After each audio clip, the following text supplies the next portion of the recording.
ശാസ്ത്രീയ യജുർവേദ പഠനം ക്ലാസ് 21. നമ്മളിന്ന് അധ്യായം 4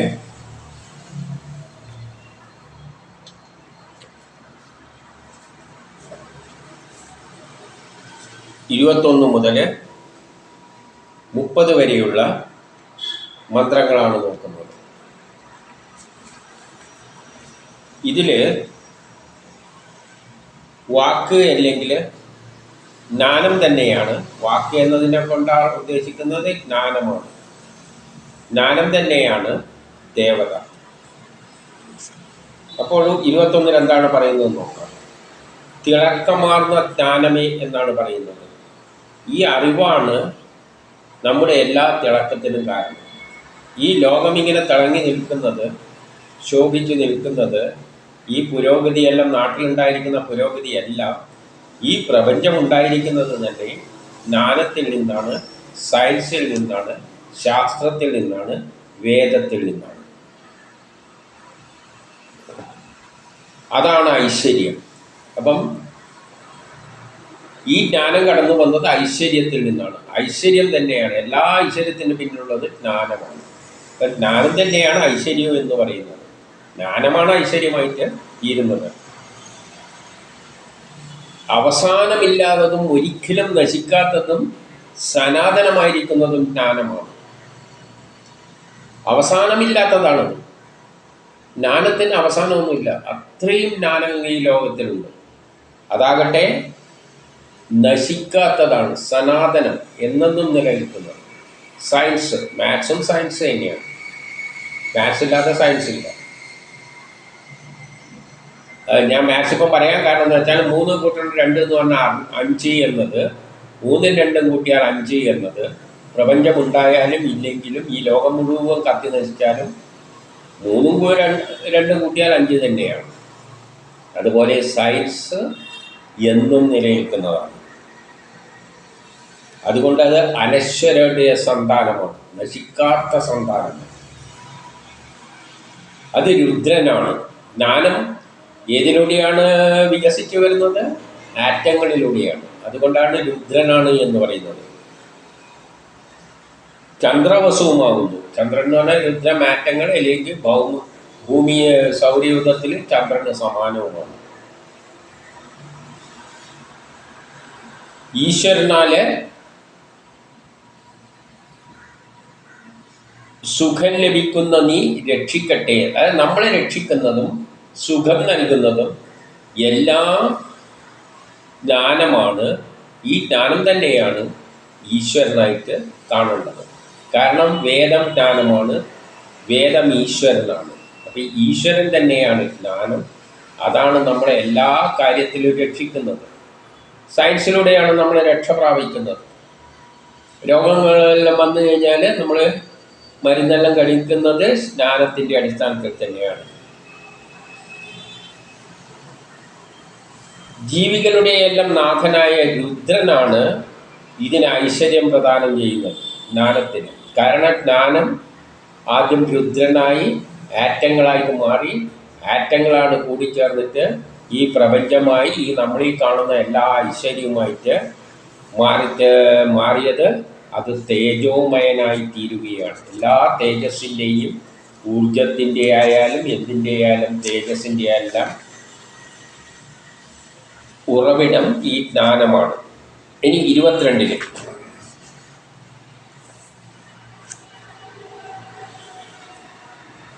ഭൂമിയിൽ പ്രജ്ഞയുടെ ഇരിപ്പിടമായ നിന്നെ, അതായത് അവിടെ ജ്ഞാനം തന്നെയാണ് ദേവത, യജ്ഞങ്ങളിൽ ഭൂമിയുടെ മുകളിൽ ഇരുത്തുന്നു. ഭൂമിയിലാണ് യജ്ഞം നടത്തുന്നത്.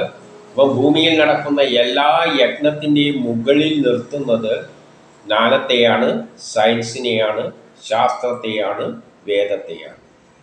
ഭൂമിയിൽ എന്തെല്ലാം കർമ്മങ്ങൾ നടക്കുന്നുണ്ടോ അതെല്ലാം സയൻസിൻ്റെ അടിസ്ഥാനത്തിലാണ്. ആ സയൻസ് വേദമാണ്, അത് ജ്ഞാനമാണ്.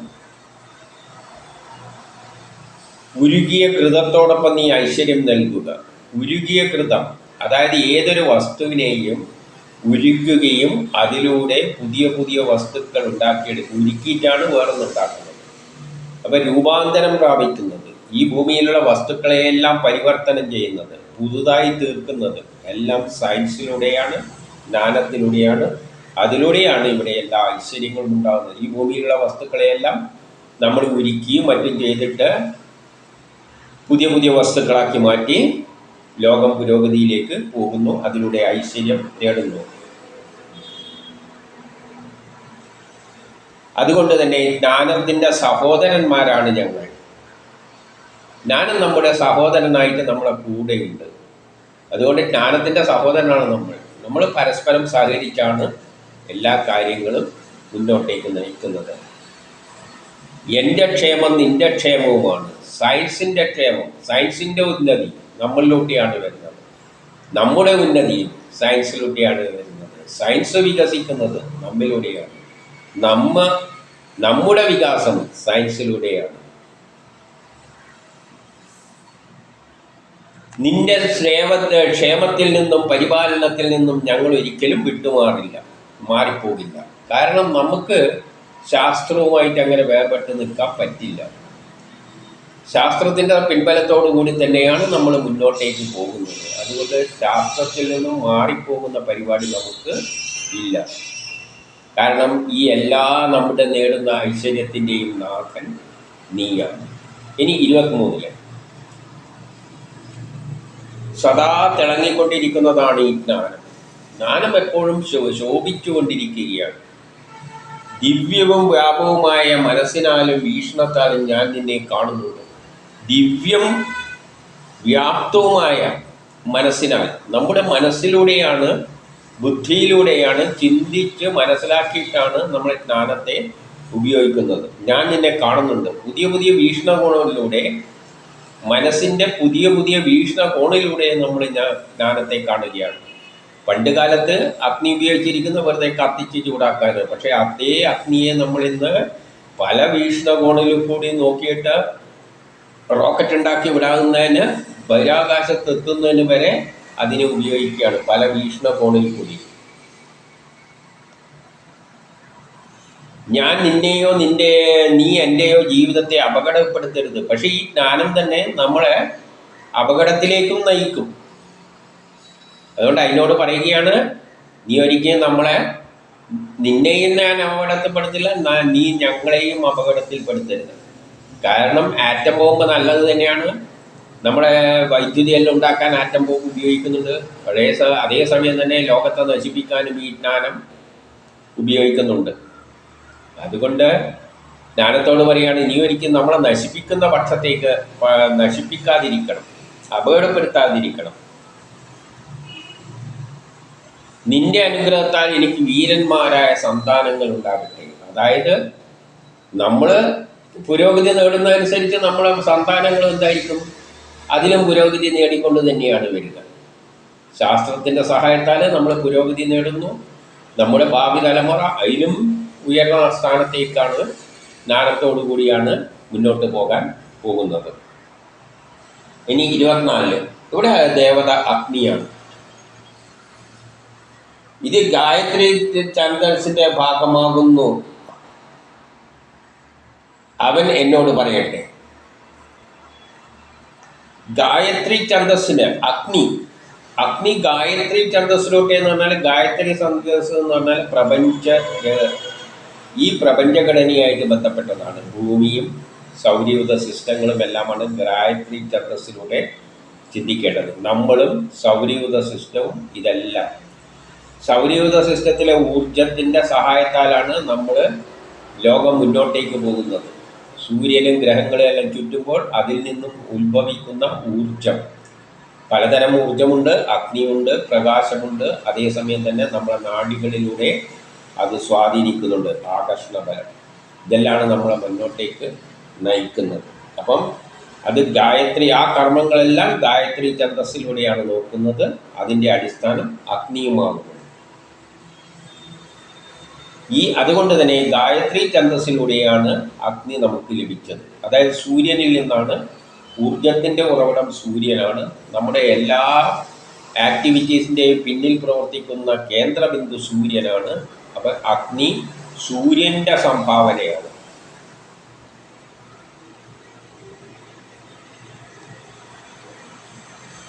അതേസമയം തൃഷ്ടൂപിൻ്റെയും ജഗതിയുടെയും ജഗതി ഛന്ദസ്സിൻ്റെയും അനുഗ്രഹഭാവങ്ങൾ നീ കൈക്കൊണ്ടാലും, അതേസമയം അഗ്നി ഇവിടെ മാത്രമല്ല ഉള്ളത്, ഭൂമി സൗരയൂഥ സിസ്റ്റത്തിൽ നമ്മൾ ജീവിക്കുന്ന സൂര്യനും ഭൂമി ഗ്രഹങ്ങളിലും മാത്രമല്ല ഉള്ളത്, ജഗതി ഛന്ദസ്സുണ്ട്. ജഗതി ഛന്ദസ് എന്ന് പറഞ്ഞാൽ ലോകം മുഴുവനുള്ള പ്രപഞ്ചഘടന, 7 ലോകങ്ങളുമായിട്ട് ബന്ധപ്പെട്ട മുകളിലുള്ള 7 ലോകങ്ങളും, അതും എല്ലാം അഗ്നിയിലൂടെയാണ് ഉണ്ടായിരിക്കുന്നത്.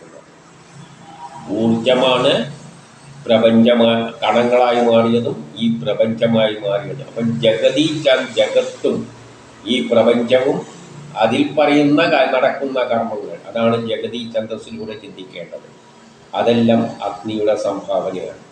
അതേപോലെ തന്നെ തൃഷ്ടൂപ് ഛന്ദസ്സും, തൃഷ്ടൂപ് എന്ന് പറഞ്ഞാൽ ഭൂമിക്കടിയിലുള്ള 3 കണങ്ങളെ കൊണ്ട് നിർമ്മിച്ച, അതായത് കെമിസ്ട്രി, ഭൂമിക്കടിയിലുള്ള കെമിസ്ട്രി, മണ്ണിലും അതിലുമെല്ലാമുള്ള രാസവസ്തുക്കൾ, മണ്ണ് എന്തിനെ കൊണ്ട് ഉണ്ടാക്കിയിരിക്കുന്നു, തന്മാത്ര, അത് ആറ്റങ്ങളെ കൊണ്ട്, ഇതിനെയെല്ലാം പഠിക്കുന്നതാണ് തൃഷ്ടൂപ് ഛന്ദസ്. അത് പാതാള ലോകം. ആ പാതാള ലോകത്തെ പറ്റിയുള്ള എല്ലാ ജ്ഞാനവും നൽകുന്നതും അതും ഉണ്ടായിരിക്കുന്ന ആറ്റത്തിൽ, ഊർജത്തിൽ നിന്നാണ്, അഗ്നിയിൽ നിന്നാണ്. അപ്പം 14 ലോകങ്ങൾ ഉണ്ടായിരിക്കുന്ന അഗ്നിയിൽ നിന്നാണ്. അതിലെ കർമ്മങ്ങളെല്ലാം നടക്കുന്നതും അഗ്നിയുടെ ഊർജത്തിൻ്റെ സഹായത്താലാണ്. അതുകൊണ്ട് ഈ 3 ഛന്ദസ്സുകളും, ജഗതിയായാലും ഗായത്രി ആയാലും തൃഷ്ടൂപായാലും, ഈ ഛന്ദസ്സുകളുടെ എല്ലാം അടിസ്ഥാനത്തിലാണ് അഗ്നിയെ മനസ്സിലാക്കേണ്ടത്.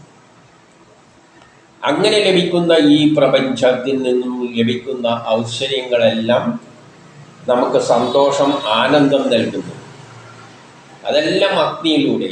അഗ്നിയാണ് ഈ പ്രപഞ്ചമായി മാറിയത്. പ്രപഞ്ചത്തിലെ എല്ലാ ആക്ടിവിറ്റീസും അഗ്നിയിലൂടെയാണ്. അതാണ് നമുക്ക് ആനന്ദം നൽകുന്നത്. നിന്റെ കർമ്മങ്ങളെല്ലാം ഞാൻ ഗ്രഹിച്ചു. അതായത് അഗ്നിയാണ് ഈ പ്രപഞ്ചമായി മാറിയത്. ആ ജ്ഞാനമെല്ലാം ഞാൻ മനസ്സിലാക്കട്ടെ എന്ന് പറയുകയാണ്. അഗ്നി എങ്ങനെ കണങ്ങളായി മാറി, കണങ്ങൾ എങ്ങനെ ആറ്റങ്ങളായി മാറി, ആറ്റങ്ങൾ എങ്ങനെ പ്രപഞ്ചമായി മാറി എന്നുള്ള എല്ലാ ജ്ഞാനവും ഞാൻ ഗ്രഹിക്കട്ടെ, അതിലൂടെ ഞാൻ പ്രകാശിക്കട്ടെ. അതായത് എൻ്റെ ബുദ്ധിശക്തി വികസിക്കട്ടെ. വിദഗ്ധന്മാർ നിന്നെ മനസ്സിലാക്കുന്നു. എല്ലാ ശാസ്ത്ര സാങ്കേതിക പണ്ഡിതന്മാരെല്ലാം അഗ്നിയുടെ മഹത്വത്തെ, അഗ്നി ഉപയോഗിച്ചിട്ടാണ് ഈ പ്രപഞ്ചം ഉണ്ടാക്കിയിരിക്കുന്നത്. അതുകൊണ്ട് അതേ അഗ്നിയുടെ സഹായത്താൽ നമുക്ക് ഈ പുതിയ പുതിയ പല വസ്തുക്കളും ഉണ്ടാക്കിയെടുക്കാമെന്നുള്ള ശാസ്ത്രജ്ഞാനം വിദഗ്ധന്മാർ മനസ്സിലാക്കുന്നുണ്ട്.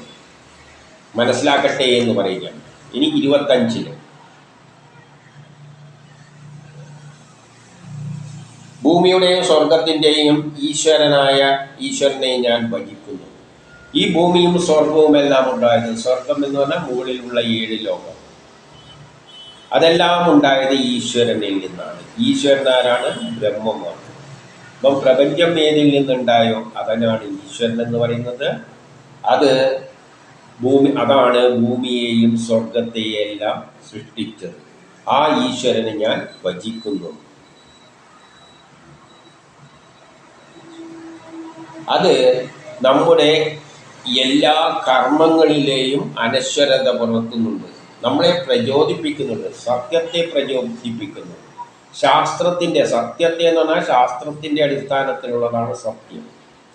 ശാസ്ത്രത്തിൻ്റെ അടിസ്ഥാനത്തിൽ നമ്മളെ പ്രചോദിപ്പിക്കുന്നുണ്ട്, നമ്മളെ കർമ്മത്തിന് പ്രേരിപ്പിക്കുന്നുണ്ട്. അതിലൂടെ എല്ലാ കർമ്മങ്ങളും അനശ്വരത കൈവരുത്തുന്നുണ്ട്.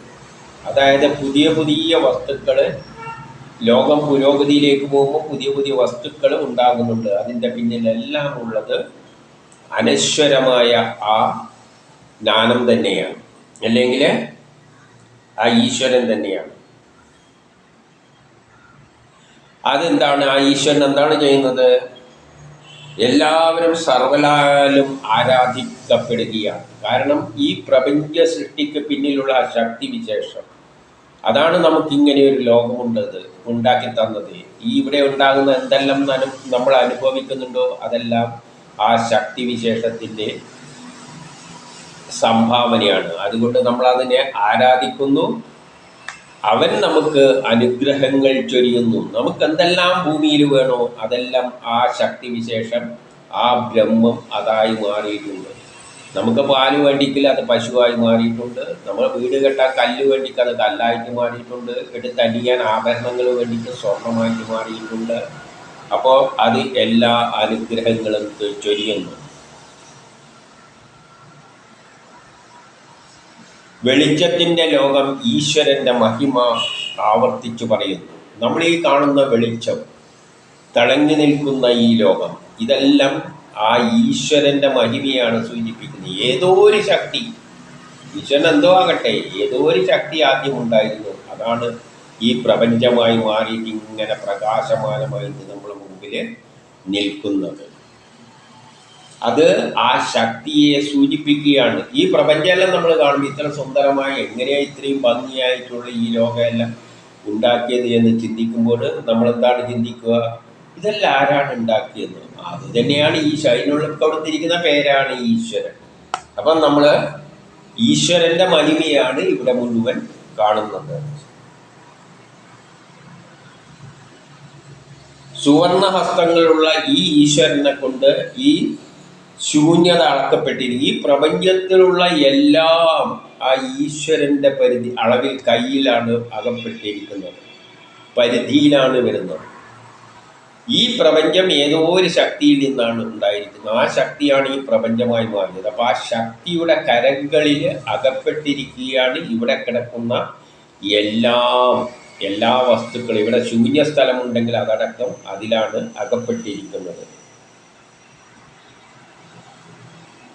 ജീവികൾക്ക് വേണ്ടിയുള്ള നിന്നെ ജീവജാലങ്ങൾ പിന്തുടരുവാൻ നീ അനുവദിക്കുക.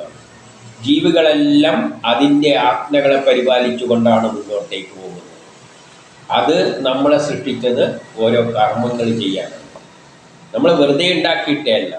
ഈ ലോകം പുരോഗമിക്കുകയാണ്. പുരോഗമിക്കുന്നത് മനുഷ്യരിലൂടെയാണ്, ജീവജാലങ്ങളിലൂടെയാണ്. അതുകൊണ്ട് ആ ജീവജാലങ്ങളെയെല്ലാം സൃഷ്ടിച്ചിരിക്കുന്നത് ലോക പുരോഗതി, ഇങ്ങനെ ലോകം പുരോഗതിയിലേക്ക് കൊണ്ടുപോകാനാണ്. അപ്പോൾ നമ്മളുടെ എല്ലാം ചെയ്യുന്നത് എന്താണ്? അതിൻ്റെ തീരുമാനമനുസരിച്ചാണ് നമ്മൾ കർമ്മങ്ങൾ ചെയ്യുന്നത്. ആ ലോക പുരോഗതിയിലാണ് നമ്മൾ പങ്കെടുക്കുന്നത്. അതുകൊണ്ട് അതിവിഭാവനം ചെയ്ത ലോകത്തേക്കാണ് അത് കൊണ്ടുപോകുന്നത്. അതിലേക്ക് തന്നെയാണ് നമ്മൾ കർമ്മങ്ങൾ ചെയ്തു കൊടുക്കുന്നത്. അപ്പോൾ അതിനെയാണ് നമ്മൾ പിന്തുടരുന്നത്. ഇനി 26 അഗ്നിയാണ് ദേവത. പ്രകാശം ജ്വലിപ്പിക്കുന്ന ഈ അഗ്നി ബുദ്ധിയുമാകുന്നു. നമ്മുടെ പ്രകാശം, ഇവിടെ പ്രകാശം ഏതിൻ്റെയാണ്? അഗ്നി തന്നെയാണ് ഇവിടെ പ്രകാശമായിട്ട് നമ്മൾ കാണുന്നത്. നീ ബുദ്ധിയുമാകുന്നു. നമ്മുടെ ബുദ്ധി പ്രവർത്തിക്കുന്നത് ഊർജത്താലാണ്. ഊർജമില്ലെങ്കിൽ നമുക്ക് ബുദ്ധി തലയിൽ ബുദ്ധി കേന്ദ്രത്തിൽ ചില രാസപ്രവർത്തനങ്ങൾ നടത്തുന്നുണ്ട്. അതിൽ നിന്നും റിലീസാകുന്ന ഊർജമാണ് ബുദ്ധിയെ പ്രവർത്തിപ്പിക്കുന്നത്. അതുകൊണ്ട് ബുദ്ധിയും ഊർജമാണ്. യജ്ഞകർത്താവിന് അനശ്വരത നൽകുന്ന നിന്റെ പശുക്കളെ ലഭിക്കട്ടെ. ഇവിടെ പശു എന്ന് പറയുന്നത് ഇലക്ട്രോൺ ആയിട്ട് എടുക്കാം. യജ്ഞം നടത്തുന്നത്, എല്ലാ യജ്ഞത്തിലും പങ്കെടുക്കുന്നത് ഇലക്ട്രോണുകളാണ്. നമ്മൾ എന്ത് കർമ്മം ചെയ്യുന്നുണ്ടെങ്കിൽ അവിടെ ഒരു രാസപ്രവർത്തനം നടത്തുന്നുണ്ട്. അതിൽ പങ്കെടുക്കുന്നത് ഇലക്ട്രോണാണ്. ആ ഇലക്ട്രോണാണ് പശുക്കൾ. അതുകൊണ്ടാണ് യജ്ഞകർത്താവിന് പശുക്കളെ ലഭിക്കട്ടെ എന്ന് പറയുന്നത്. ഞങ്ങൾക്ക് നിന്റെ ഐശ്വര്യം തന്നാലും അഗ്നി നമുക്ക് ഐശ്വര്യം നൽകുക. അഗ്നിയിലൂടെയാണ് നമ്മൾ ഐശ്വര്യം നേടുന്നത്. എന്തെങ്കിലും കർമ്മങ്ങളെല്ലാം ചെയ്യുമ്പോൾ പുതിയ പുതിയ വസ്തുക്കൾ ഉണ്ടാക്കുമ്പോൾ, സുഖഭോഗ വസ്തുക്കൾ ഉണ്ടാക്കുമ്പോൾ നമുക്ക് ഐശ്വര്യം നേടും. അതിനെല്ലാം ഉപയോഗിക്കുന്നത് ഊർജം തന്നെയാണ്. നീ പ്രജാപതിയാണ്. പ്രജാപതി തന്നെയാണ് നീ. എല്ലാ പ്രജകളുടെയും പതി തന്നെയാണ് നീ. അഗ്നി തന്നെയാണ് എല്ലാത്തിൻ്റെയും പതി. സത്യത്തിൻ്റെയും തപസ്സിൻ്റെയും മൂർധരൂപമാണ്. സത്യമാണ്. അഗ്നി സത്യമേ ചെയ്യുകയുള്ളൂ. വെള്ളത്തിന് അഗ്നി കൊടുത്താൽ അത് തിളക്കും. അല്ലാതെ വെള്ളത്തിനെ ചൂടാക്കിയാൽ അത് ഐസായി മാറില്ല. അത് തിളക്കുകയേ ചെയ്യൂ. കാരണം സയൻസ് അതാണ്. ഇതാ സത്യമേ ചെയ്യൂ. തപസ്സിൻ്റെയും മൂർത്തരൂപം അത് എപ്പോഴും അതിനൊരു ലക്ഷ്യമുണ്ട്. അതേ അത് ചെയ്യൂ. ഒരു വേസ്റ്റ് ഉണ്ടെങ്കിൽ തീ കൊടുത്താൽ അത് കത്തും. അതിൻ്റെ ലക്ഷ്യം കത്തി ഇല്ലാതാക്കും. ഒരൊറ്റ ചിന്തയേയുള്ളൂ, അതിനെ കത്തിച്ച് ഇല്ലാതാക്കണം. അല്ല അതിന് വേറെ ചിന്തയൊന്നുമില്ല. അപ്പോൾ അഗ്നിക്ക് ചെയ്യാൻ പറ്റും. ഇപ്പോൾ വെള്ളം ചൂടാക്കുകയാണെങ്കിൽ അതിൻ്റെ ഒറ്റ ലക്ഷ്യമുള്ളൂ, വെള്ളത്തെ തിളപ്പിക്കുക, ഇത് വറ്റിപ്പിക്കുക. സകല ജീവജാലങ്ങളുടെയും പ്രജാധിപത്യം നിനക്കുള്ളതാണ്. എല്ലാത്തിൻ്റെയും അധിപൻ, അവരെ എല്ലാം മുന്നോട്ടേക്ക്. ഊർജമില്ലാത്ത ഒരു ജീവജാലങ്ങൾക്കും അഗ്നി എന്നുള്ള നമ്മുടെ ശരീരത്തിന് ഒരു ചൂടുണ്ട്. ആ ചൂടിലേക്ക് നമുക്ക് നിലനിൽക്കാൻ പറ്റില്ല. ആയിരക്കണക്കായ മാർഗങ്ങളിലൂടെ എനിക്ക് ഈശ്വരാനുഗ്രഹം നൽകട്ടെ. ആയിരക്കണക്കിന് ഉപയോഗങ്ങളുണ്ട് അഗ്നിയെ കൊണ്ട്, ഒറ്റ ഉപയോഗമൊന്നുമില്ല. പല കണക്കിന് നമ്മളെ ശരീരം ചൂടാക്കുന്നു, രോഗാണുക്കൾ കയറുമ്പോൾ അതിനെ കൊല്ലാൻ സഹായിക്കുന്നു. അതുമാതിരി തന്നെ വായിൽ അഗ്നി വന്നിട്ട് സംസാരിക്കാൻ സഹായിക്കുന്നു, കണ്ണിലൂടെ വെളിച്ച രൂപത്തിൽ അത് കാണാൻ സഹായിക്കുന്നു. അങ്ങനെ ആയിരക്കണക്കിന് ഉപയോഗങ്ങളാണ് അഗ്നി നമുക്ക് നൽകുന്നത്. ഇനി 27 ഇവിടെ വിദ്വാനാണ്. വിദ്വാൻ എന്ന് പറഞ്ഞാൽ ജ്ഞാനമാണ്. ഹേ മിത്ര, വിദ്വാൻമാരോട് പറയുകയാണ്. വിദ്വാൻമാർ നമ്മളെ മുന്നോട്ടേക്ക് നയിക്കുന്നത് എന്താണ്? വിദ്വാൻമാരായ ജ്ഞാനം തികഞ്ഞ ശാസ്ത്രജ്ഞരല്ല, വിദ്വാൻമാരാണ് നമ്മളെ മുന്നോട്ടേക്ക് നയിക്കുന്നത്. അതുകൊണ്ട് വിദ്വാൻമാരോട് പറയുകയാണ്, സുഹൃത്ത് ബന്ധം സ്ഥാപിച്ചുകൊണ്ട് നീ ഞങ്ങളെ സമീപിച്ചാൽ. നമ്മളെപ്പോഴും വിദ്വാൻമാരോട് സൗഹൃദം പുലർത്തണം. കാരണം ജ്ഞാനം അവരിലാകുന്നത്, അവരുടെ നിന്ന് നേരുന്ന ജ്ഞാനം ഉപയോഗിച്ചുകൊണ്ട് നമുക്ക് മുന്നോട്ടേക്ക് പോകാം. അതുകൊണ്ട് അവരോട് സുഹൃത്ത് ബന്ധം സ്ഥാപിക്കുക. എല്ലാ ഐശ്വര്യങ്ങളുടെയും ഇരിപ്പിടമായ നിന്നെ ഈശ്വരൻ തന്നെ മടിത്തട്ടിൽ സ്ഥാപിക്കട്ടെ. ആ എല്ലാ ഐശ്വര്യത്തിൻ്റെയും ഇരിപ്പിടം ആരിലാണ്? ബുദ്ധിമാന്മാരിലാണ്, വിദ്വാൻമാരിലാണ്. അതുകൊണ്ട് അവരോട് പറയുകയാണ്, നിന്റെ ഇരിപ്പിടം ഈശ്വരൻ്റെ മടിത്തട്ടിലാവട്ടെ. ഈശ്വരൻ എന്ന് പറഞ്ഞാൽ ജ്ഞാനമാണ്, വേദം ജ്ഞാനമാണ്, ഈശ്വരൻ ജ്ഞാനമാണ്, ബ്രഹ്മം ജ്ഞാനമാണ്. ജ്ഞാനത്തിൽ നിന്നാണ് പ്രപഞ്ചമുണ്ടായിരിക്കുന്നത്, സയൻസിലൂടെയാണ് പ്രപഞ്ചമുണ്ടായിരിക്കുന്നത്. അതുകൊണ്ട് വിദ്വാൻ്റെ ഇരിപ്പിടം എവിടെയായിരിക്കണം? ജ്ഞാനത്തിൽ, വേദങ്ങളിൽ, സയൻസിലായിരിക്കണം. അങ്ങനെ നിങ്ങൾ ഞങ്ങൾക്ക് എന്ത് വേണം? സുഖവും സമാധാനവും നൽകണം. അങ്ങനെ ബുദ്ധിമാന്മാരായ ആൾക്കാരുടെ, വിദ്വാൻമാരുടെ പ്രവർത്തന ഫലമായും കണ്ടുപിടുത്തം ഫലമായും അതിനെ നടപ്പാക്കിയതിൻ്റെ ഫലമായിട്ട് ഞങ്ങൾക്ക് എന്ത് കിട്ടും? സുഖവും സമാധാനവും കിട്ടും. നീ ഗുരുവാണ്, വിദ്വാൻ തന്നെയാണ് ഗുരു. നീ പ്രകാശരൂപനാണ്, നമ്മളെ അജ്ഞതയെ മാറ്റി പ്രകാശമുണ്ടാക്കുന്നത്, പരത്തുന്നത് നീ തന്നെയാണ്. നീ പാപത്തിൻ്റെ ശത്രുവാണ്, നമ്മുടെ കഷ്ടപ്പാടാണ് പാപമായിട്ട് കാണുന്നത്. അപ്പോൾ നമ്മുടെ പാപമെല്ലാം മാറ്റുന്നത് ആരാണ്? വിദ്വാൻമാരാണ്. ഉഷാവുമാകുന്നു, അതുകൊണ്ട് നീ ഉഷാവുമാകുന്നു. നീ ദക്ഷത്വം നിലനിർത്തുന്നു. എല്ലാ ജ്ഞാനത്തിൻ്റെയും ഉറവിടമേടാണ് ആറ്റത്തിൻ്റെ ഔട്ടർ മോസ്റ്റ് ഓർബിറ്റ്. ആ ഓർബിറ്റിനാണ് ദക്ഷൻ എന്ന് പറയുന്നത്. എല്ലാ രാസപ്രവർത്തനങ്ങളിലും പങ്കെടുക്കുന്നത് ആറ്റത്തിൻ്റെ ഔട്ടർ മോസ്റ്റ് ഓർബിറ്റാണ്. അതുകൊണ്ടാണ് ദക്ഷൻ എന്ന് പറയുന്നത്. നീ ദക്ഷത്വം നിലനിർത്തുന്നു, നീ എല്ലായ്പ്പോഴും ആനന്ദമുള്ളവനാണ്. അതാണ് നമുക്ക് ആനന്ദം നൽകുന്നത്. കഷ്ടപ്പെടുന്നവർക്ക് രക്ഷയുടെ മാർഗം നീ കാണിച്ചു കൊടുക്കും. വിദ്വാൻമാർ കഷ്ടപ്പെടുമ്പോൾ അവർക്ക് രക്ഷയുടെ മാർഗം കാണിച്ചു കൊടുക്കും. വിദ്യയുള്ളവർ പറയും, നീ ഇന്ന വഴിക്ക് പോകും, നീ രക്ഷപ്പെടും. അപ്പം രക്ഷാമാർഗം നിർദ്ദേശിക്കുന്നത് വിദ്വാൻമാരാണ്. നിന്റെ അനുഗ്രഹം കൊണ്ടാണ് ഇതൊക്കെ സംഭവിക്കുന്നത്. വിദ്വാൻമാരാണ് നമ്മളെ ജ്ഞാനം നേടിയ വിദ്യയാണ് നമ്മളെ മുന്നോട്ടേക്ക് നയിക്കുന്നത്. നിന്റെ സുരക്ഷിത വലയത്തിൽ നിന്ന് ആരും ഒഴിഞ്ഞു പോകാതിരിക്കട്ടെ. എപ്പോഴും വിദ്വാൻമാരുടെ സുരക്ഷിത വലയത്തിലാണ് നമ്മൾ നിൽക്കുന്നത്. നമ്മളെ രോഗം വരുമ്പോൾ വിദ്വാൻമാരാണ് അതിനുള്ള മരുന്നുകൾ കണ്ടുപിടിച്ചിട്ട് നമ്മളെ രക്ഷിക്കുന്നത്. അപ്പം നമ്മളെ വിദ്വാൻമാരുടെ സുരക്ഷിത വലയിലാണ്, ശാസ്ത്രലോകത്തിൻ്റെ സുരക്ഷിത വലയിലാണ് നമ്മൾ ജീവിക്കുന്നത്. ഇനി 28 അഗ്നി. നീ ആരാധ്യനാണ്. നിന്നെ അഗ്നിയാണ്, ഊർജത്തെയാണ് ആരാധിക്കേണ്ടത്. എന്നെ മോശ അവസ്ഥയിൽ നിന്നും നീ മാറ്റിയെടുത്താൽ, നമ്മുടെ മോശം, ദുരിതം, കഷ്ടപ്പാടിൽ നിന്ന് മാറ്റിയെടുക്കാൻ എന്തിനേ പറ്റുള്ളൂ? ഊർജത്തിനെ പറ്റുള്ളൂ. ഊർജമുണ്ടെങ്കിൽ ആ ഊർജത്തിൻ്റെ സഹായത്താൽ നമുക്ക് പുതിയ പുതിയ നമ്മുടെ കഷ്ടതകളെയെല്ലാം ദൂരീകരിച്ച് മുന്നോട്ടേക്ക് പോകാൻ പറ്റും. ധർമ്മത്തിൻ്റെ വഴിയിൽ നീ എന്നെ നിലനിർത്തണം. ഊർജത്തെ നമ്മൾ എന്തിനുപയോഗിക്കാം? നല്ലതിനും ഉപയോഗിക്കാം, ചീത്തക്കും ഉപയോഗിക്കാം. എനർജിയെ നല്ലതിനും ഉപയോഗിക്കാം, ചീത്തക്കും ഉപയോഗിക്കാം. അതുകൊണ്ട് പറയാണ് എനർജി ധർമ്മത്തിൻ്റെ പാതയിൽ എന്നെ നിലനിർത്തട്ടെ.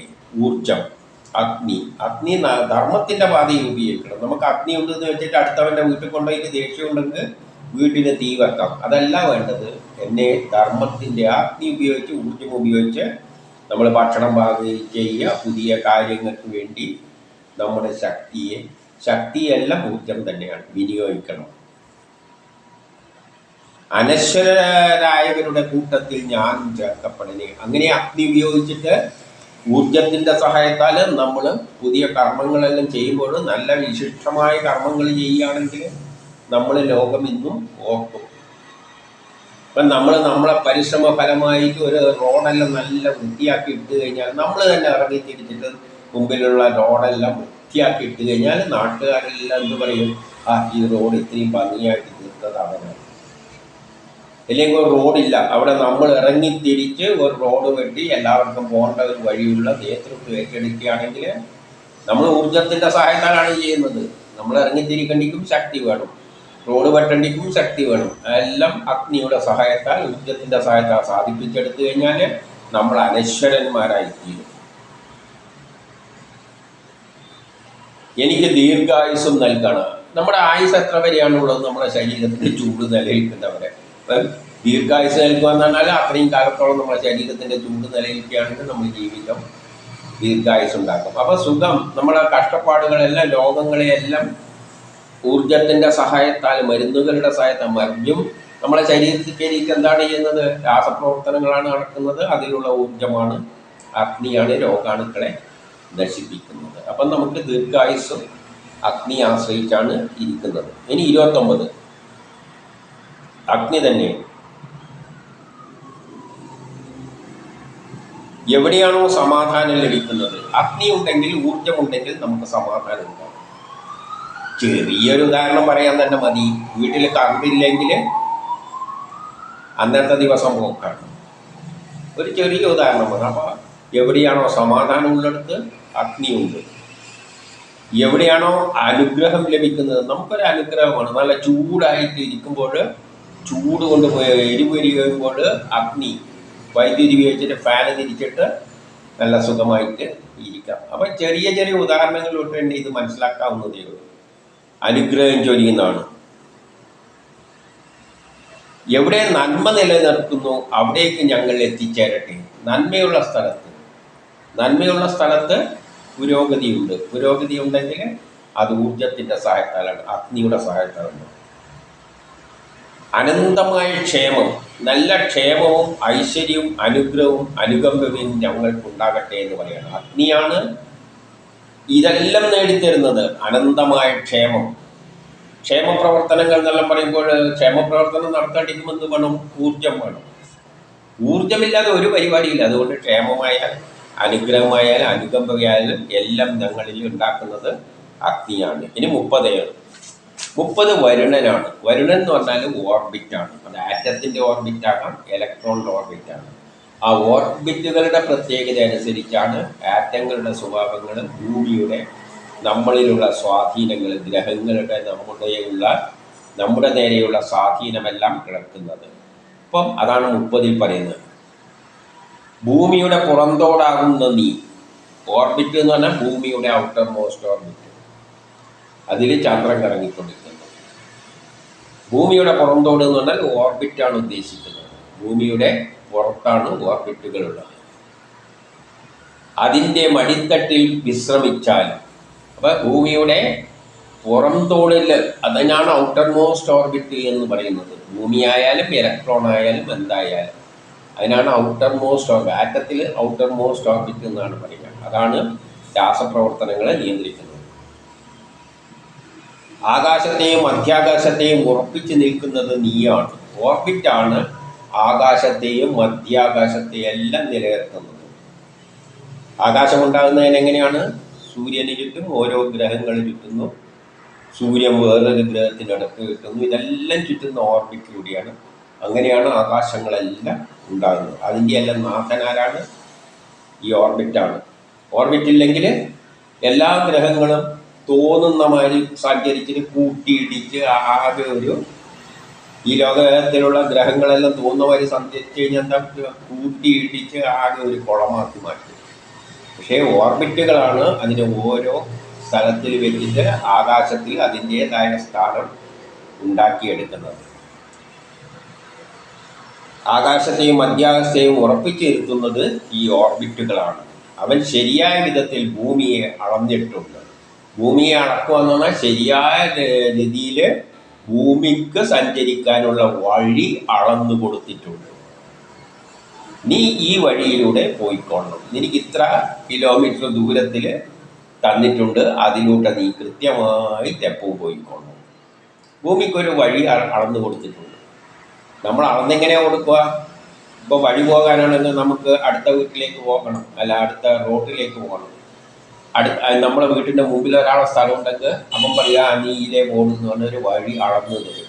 അതിലൂട്ടിയാൽ പിന്നെ നമുക്ക് പോകാൻ പറ്റും. അതുമാതിരി ഭൂമിക്ക് ഓർബിറ്റ് വഴി അളന്നു കൊടുത്തിട്ടുണ്ട്, കൃത്യമായ വഴി.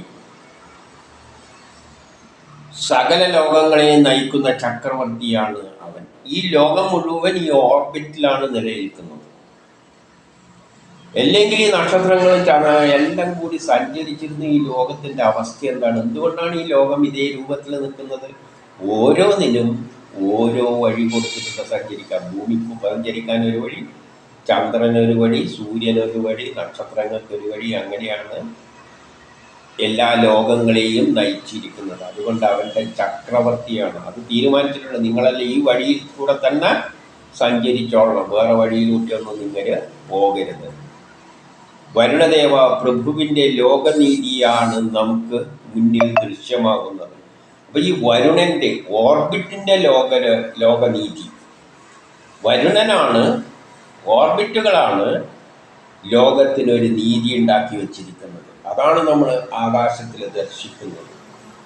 ഭൂമി അതിൻ്റേതായ വഴിയിലൂടെ ചുറ്റുന്നു, ബുധൻ അതിൻ്റെ വഴിയിലൂടെ ചുറ്റുന്നു. ആറ്റങ്ങളിൽ ഇലക്ട്രോണിന് ഓരോന്നിനും പോകാൻ ചില വഴികൾ ഉണ്ടാക്കിയിട്ടിട്ടുണ്ട്. സൂര്യന് പോകാൻ വഴി ഉണ്ടാക്കി വെച്ചിട്ടുണ്ട്. ഇതെല്ലാം ഓർബിറ്റുമായിട്ട് ബന്ധപ്പെട്ടതാണ്. അതുകൊണ്ട് വരുണദേവൻ എന്ന പ്രഭുവിൻ്റെ ലോക നിയമം, ലോകത്തിനൊരു നിയമം ഉണ്ടാക്കിയിട്ടുണ്ട്. ഇന്ന ഗ്രഹങ്ങളെല്ലാം ഇന്ന സ്ഥലത്തൂടെ പോയിക്കോണം. ഞാൻ നിങ്ങൾക്കെല്ലാം ഓരോ വഴി പതിച്ചേർന്നിരിക്കുന്നു, അതിലൂടെ പോവുക. അപ്പം ലോകനീതി വരുണ നിയമമാണ്. അതാണ് വരുണൻ്റെ നിയമം.